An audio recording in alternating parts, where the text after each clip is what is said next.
Why basketball principles are so important. I'm Tony. Welcome back to Street Ball Strategies. I'm the new era, you cap. I got way too much at stake. No, I cannot relax. With the rap out, let them act out. It's a figure four when they tap out. My crew wild like a frat house. Cut the lights off, it's a blackout. When we're talking about basketball principles, what I mean is you have a set of principles that you develop for yourself, for your own game, for your identity as a basketball player. They're like the pillars of who you are as a basketball player, and then you build your game, your foundation of it on top of it. These pillars are sort of the core identifiers of who you are as a basketball player and what comprises your game. Those pillars are going to evolve over time, but it's important that as soon as you can, you start developing them and identifying what they are so that you can identify who you are as a basketball player. That being established, let's talk about how you can use them to improve your game. Basketball principles are very similar to any other principles you have in your life. For example, moral or ethical principles. If you were trying to determine how to be a good person, a decent person, and you were trying to develop principles that would allow you to be that kind of person, the person that you want to be, you could, for example, have ethical moral principles such as I don't lie, I don't steal, I don't cheat, I'm loyal, and I always try to have good and positive intentions. And it can be very important to develop principles like that for times in life where you have problems, circumstances, conflicts that are very complicated, convoluted, complex. There's a lot of gray area where there's not like a straight line between yes and no or right and wrong. When you find yourself in those kinds of situations with those kinds of complex circumstances, you can get very confused as to what to do, what decision to make, what path to take, how to behave. And that confusion can be very frustrating. You don't know what to do. It's in those kinds of circumstances that you can use your principles to help break down the situation and get back to basics and simplify the situation as best as possible. When you find yourself burdened with that kind of complexity, what I find is very advantageous to do is to make things as simple as possible, right? You're in a complicated situation. There's no getting around that. It's complex, it's complicated. But it's always good to sort of go back to basics and try to make complex situations, break them down as simply as possible.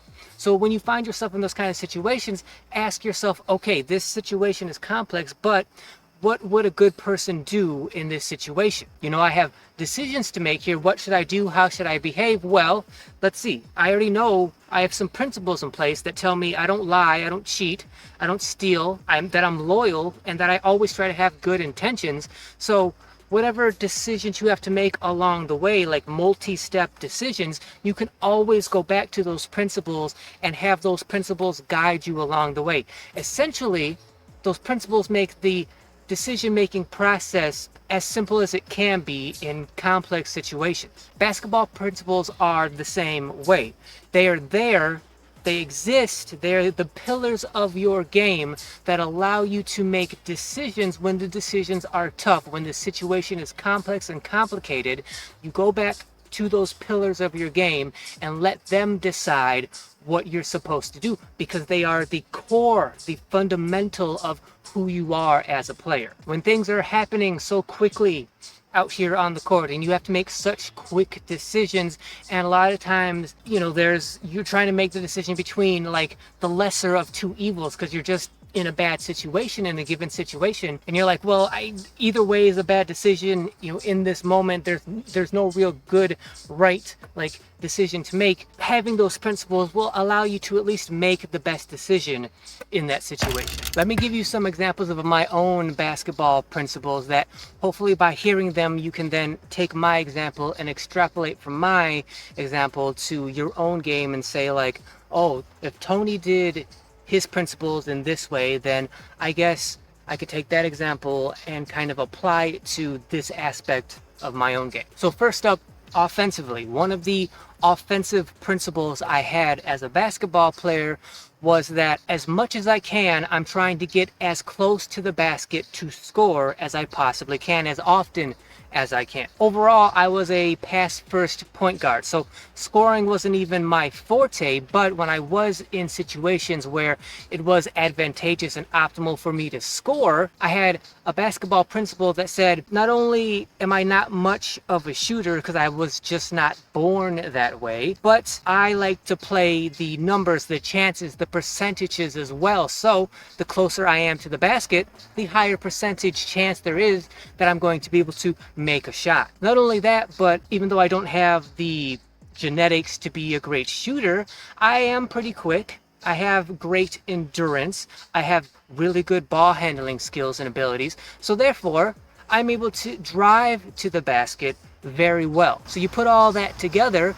and one of my basketball principles was, if I'm going to try to score, I'm going to try to get as close to the basket to do it. Ideally for a layup, because I'm also really good, really astute at finishing at the rim. So when I would find myself out here in situations trying to decide, should I shoot or should I drive to the basket, it was never really that hard of a decision for me to make, because I knew I would prefer to get to the basket anyway, because that's what my basketball principle dictates. Now, I didn't always try to get to the basket, and it's not like I never shot the basketball.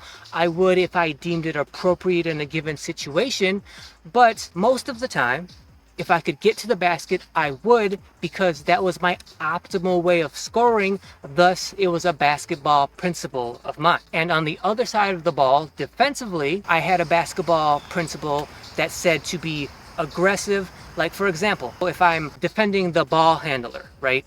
It was my defensive principle to get close to that defender and be aggressive and try to steal the ball. That basketball principle was dictated by my philosophy that I never really felt like I was on defense. I never wanted to have like a defensive mindset. To me, if I didn't have the ball, meaning like my team didn't have possession of the ball, it didn't mean we were on defense.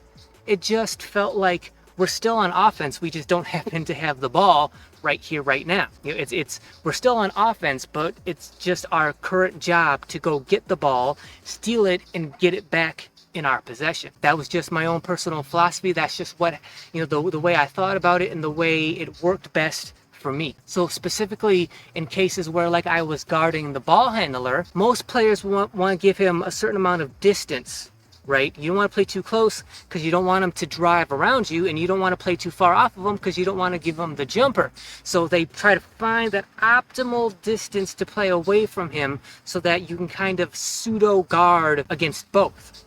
But for me, because of my basketball philosophy of defense and it not really existing, it was always, for me, if I'm guarding the ball handler, just get right up on him, get close, and try to actively steal the ball, get the ball away from him. So when I find myself in situations where it's like, okay, how do I defend this guy? It was an easy decision usually, because my basketball principle dictated, just play him hard, play him close, try to get the steal. Again, that's not universal. Like, there's instances, exceptions to that rule where no, you don't play close, you don't play tight, you have to be smart, you have to recognize, like, if the guy's just way too quick and he's got speed and quickness talent that I don't have, and he's just noticeably faster than I am, and he has the ball handling to match it, well, then being close to him is probably going to get me burned every single time.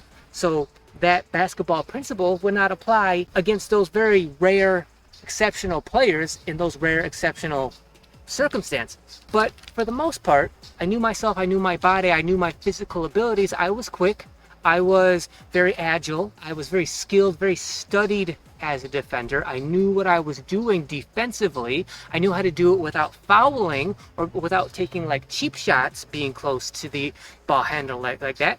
So since I had those skills and the physical ability to do so, my basketball principle dictated that I could play close, and it was advantageous, not only that, but optimal for me defensively. And there would be circumstances where you would have to decide, are you going to play that kind of close defense, or are you going to play off? Like, for instance, coming off of a pick and roll. Well, there's all kinds of different ways you can play that pick and roll.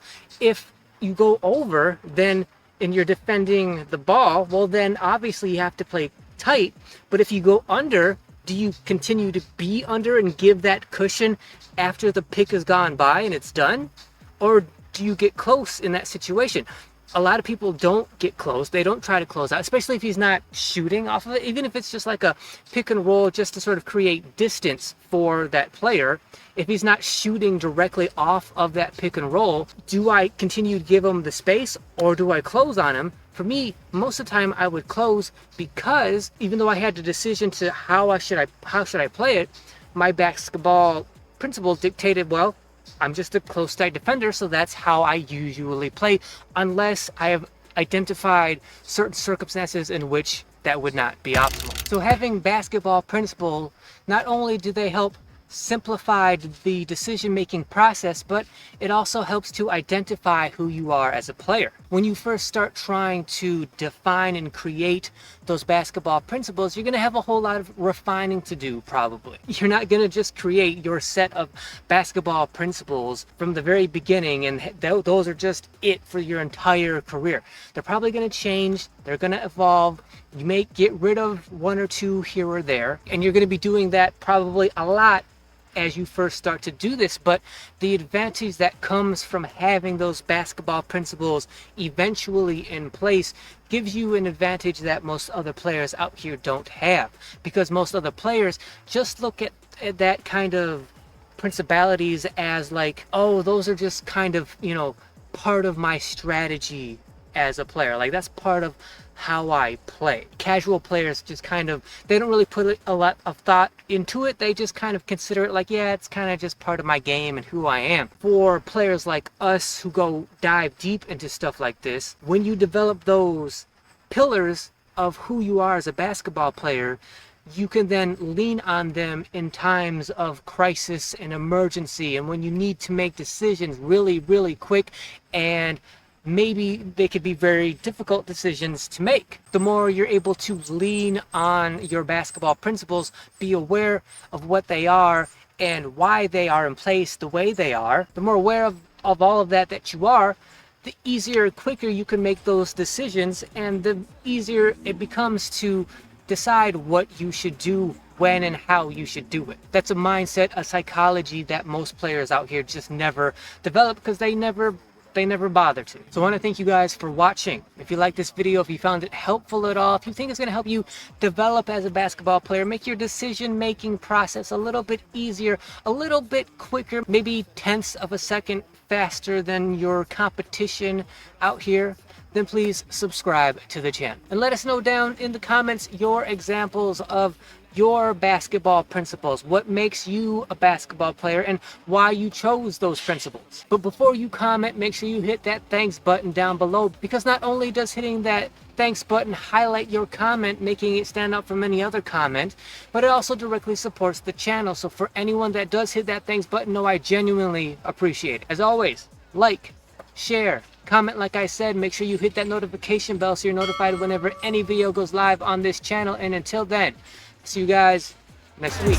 Hard body, I'm going in, get knocked out, you ain't locked in. I'm tapped in and top 10, won't tap out or give in. Break you off, I don't bend. Did it once, I do it again. Do it twice, I'm in it to win. Nothing nice, I'm nothing like them. Game time, put my arm in the rim, foot on their neck, hell of a Tim. Max out till I black out, die hard before I back down. My name good, good money in my stash house. You talking loud, not laugh out. Put the work in, then I cashed out. If you want beef, I don't cow down. If you wanna do it, let's go now. I'm built for it like 100 rounds. About action like a